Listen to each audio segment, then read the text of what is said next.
শাহরুখ খানের Kolkata night Riders থেকে এবার বাদ পড়তে হচ্ছে মুস্তাফিজুর রহমানকে, যেন নতুন এক অপেশাদারিত্বের পরিচয় দিতে যাচ্ছে বিসিসিআই, যার কারণে মান হারাবে আইপিএল এর। দুনিয়ার শীর্ষ লিগ নিয়ে সমালোচনা হচ্ছে সর্বমহলে, এমনকি কলকাতার দর্শকরাও এই সিদ্ধান্তে বিরক্ত। আইপিএল থেকে মুস্তাফিজুর রহমানের বাদ পড়া এবং তাদের অপেশাদারিত্ব নিয়ে বিস্তারিত।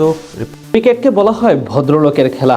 ভদ্রতা, ভ্রাতৃত্ববোধ থেকে শুরু করে পারস্পরিক বন্ধুত্ব, এসব বিশেষণই ঠাঁই হয় খেলাটির নামের সঙ্গে। কিন্তু বিসিসিআই যেন দিন দিন সেটিকে একেবারে নেতিবাচক দিকে নিয়ে যাচ্ছে। পুরো বিশ্ব ক্রিকেটারের জন্য এক বিস্ফোরায় পরিণত হয়েছে এই প্রতিষ্ঠানটি, যার কারণে এবার কপাল পুড়তে যাচ্ছে মুস্তাফিজুর রহমানের, সাথে মান কমতে যাচ্ছে আইপিএল এর। অপেশাদারিত্বের চরম পর্যায়ে পৌঁছে গেছে দুনিয়ার শীর্ষ ফ্র্যাঞ্চাইজি লিগটি।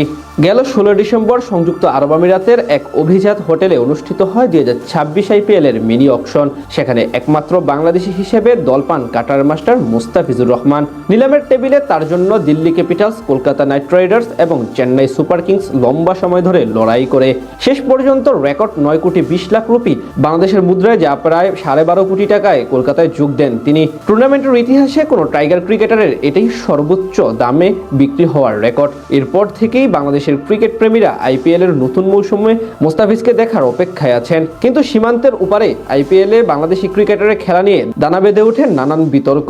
দেশের অভ্যন্তরীণ ইস্যু এবং কয়েকটি বিতর্কিত কারণে স্থানীয় ক্রিকেট ভক্তদের রোষানলে পড়তে হয় দ্য ফিস এবং তার দল কলকাতা নাইট রাইডার্সকে। এমনকি ফ্র্যাঞ্চাইজিটির কর্ণধার শাহরুখ খানকে নিয়েও মন্তব্য করে দেশটির কিছু কিছু ক্রিকেট ভক্ত এবং সেলিব্রিটিরা। এরপর বিসিসিআইকেও চাপ দেয় কিছু মহল থেকে।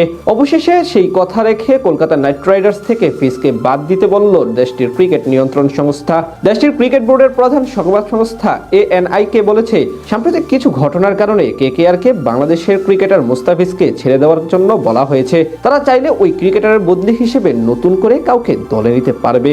আর এতেই প্রশ্ন উঠেছে আইপিএল এর পেশাদারিত্ব নিয়ে। ইন্ডিয়া প্রিমিয়ার লিগকে বলা হয় দুনিয়ার সেরা ফ্র্যাঞ্চাইজি টুর্নামেন্ট। সে অনুযায়ী এখানে প্রতিটি দেশের খেলোয়াড়দের সমান সুবিধা এবং সুযোগ দেওয়া উচিত। কিন্তু বাংলাদেশি ক্রিকেটার বলে এবার মুস্তাফিজের সঙ্গে এমন চরম অপেশাদারিত্বের প্রমাণ দিল বিসিসিআই এবং টুর্নামেন্ট কর্তৃপক্ষ।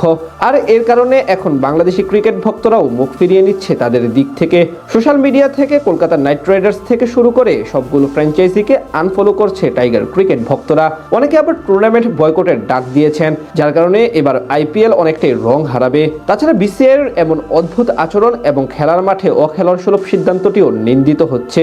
দিন শেষে 22 গজকে দূষিত করাই যেন প্রধান অভ্যাস হয়ে দাঁড়িয়েছে তাদের। এভাবে চলতে থাকলে আইপিএল তো বটেই, আন্তর্জাতিক ক্রিকেটও এক প্রকার নেতিবাচক অবস্থায় পড়বে। 22 গজে এমন দেশের অভ্যন্তরীণ বিষয় না নাই ভালো।